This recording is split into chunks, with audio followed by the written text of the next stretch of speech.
Hi, good day everyone. My name is Unika Narayan, and today I want to talk to you about a very, very interesting topic.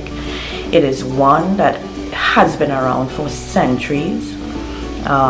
It's a problem that is unique to women, and it is called nagging.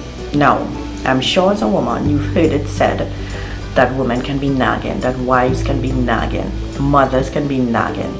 What does nagging mean? What nagging is to me and to you as a woman is different to what nagging is to a man.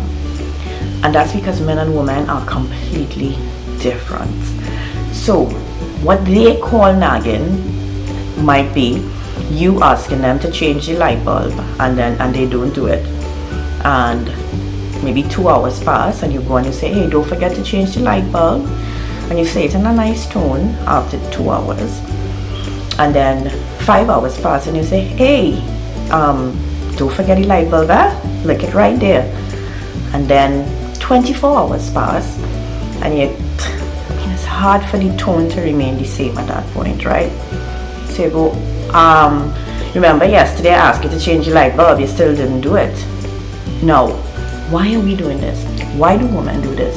Why am I doing it? Because I can't change the light bulb myself, right? If I could, I wouldn't ask. What I think I'm doing is asking and reminding and reminding and reminding because I want it done. In his ear, it's nagging and nagging and nagging and nagging. And why should you leave me alone? Completely different things going on in that scenario. Two different things going on. You think you just reminding and he think you nagging. And so women, they don't necessarily want to hear that. Nobody wants to think that you're referring to them as nagging, whether you're mother, wife, whatever. But it cannot be disputed. You know why? Sometimes you could argue certain points and stuff if it's men giving their opinion. But when it's in the Bible, it's a serious situation, ladies. I want to read two scriptures for you, right? Proverbs 21, both of them in Proverbs 21. One says, better to live in the corner of a roof than to share a house with a nagging wife. Hear the next one. Better to live in a wilderness than with a nagging, hot-tempered woman.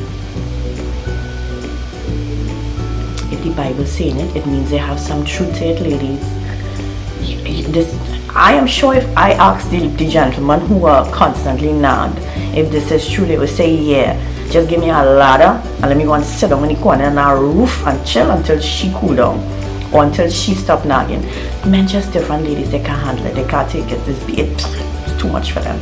The nagging and the constant reminding and the this and the that. Remember, we had to do this and we had to get these things in order. They're different. They're a little different. They are not all. People like to argue, no, my husband not so, or I'm not nagging, my husband is do everything. Hey, I'm real happy for you. But the majority of men, they come home from work, this is what they want to do.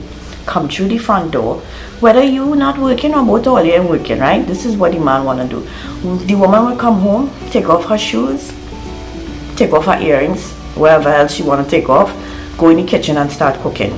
He wants to come through the door, take off his tie, if he wearing a tie, take off his shoes and sit down on the couch and watch some sports or play FIFA or just go and relax and ask you when dinner going to be ready.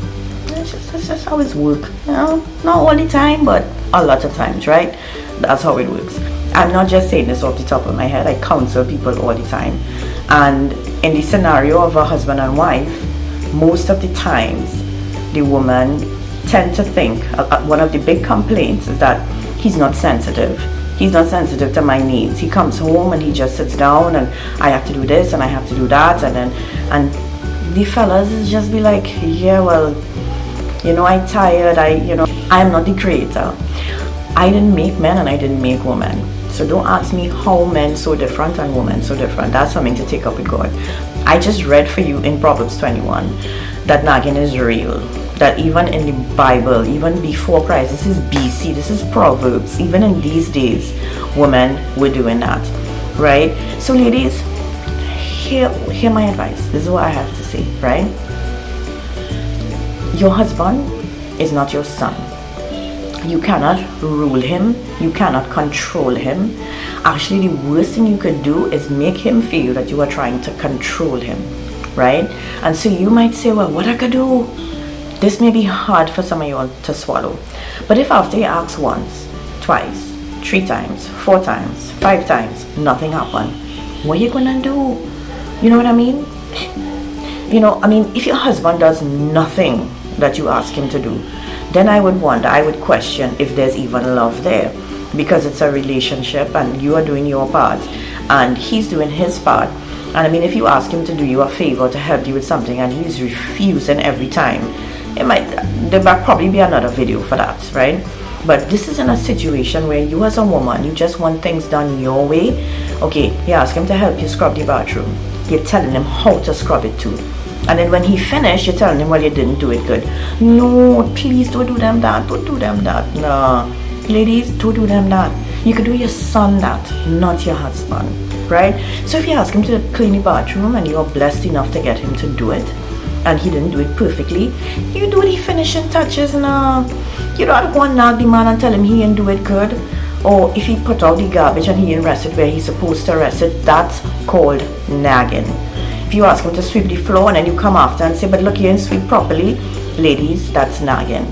If he was supposed to pay a bill and he didn't pay the bill on time and you keep telling him over and over and over, that might be a serious one. But still, continually telling him over and over, and even getting aggressive and hot-headed about it, like the Bible says. So you don't want to come across now as trying to usurp authority over him, because what women tend to do, then emotions start to come into play. When he doesn't do the thing after 24 hours, then you start making accusations. You don't care about me, you don't do nothing around here, and we know how that starts to go. So men, they don't want to deal with that. They don't want to deal with the hothead, right? Eventually, all he's going to want to do is leave. Now, when I say leave, I don't mean leave you. I mean go out of the house. Now, think about it. If every time he come home, he have to sigh before he walk through the front door, as he stand up outside the door, he have to go to walk inside, because he know what he might be dealt with. He know what he probably gonna, as he open that door. John, you do so, you do the thing I ask you, you call this one, you fix the tire, oh gosh. If you have to ask, use a little tact. Don't do it as you walk through the door.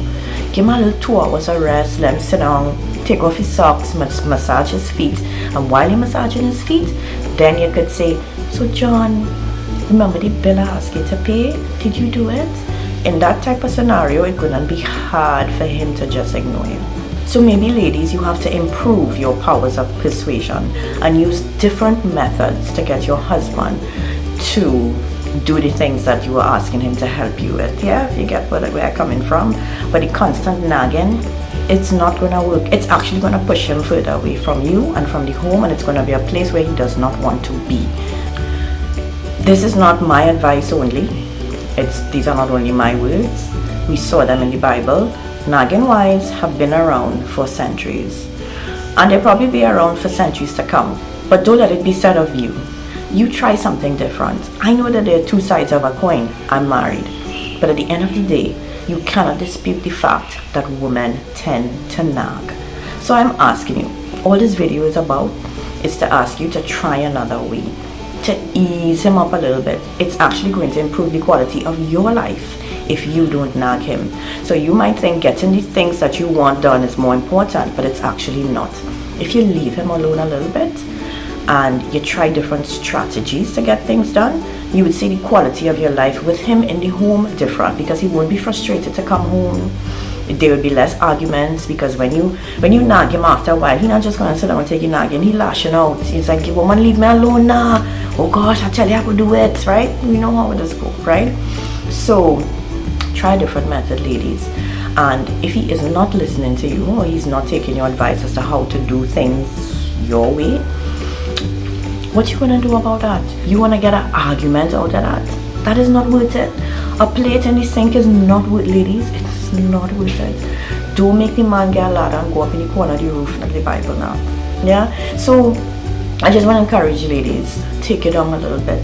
take down the control and the aggression, the hot-headedness. And so ladies, all I want for you is to have more peace in your home, and for you and for your husbands to be happier.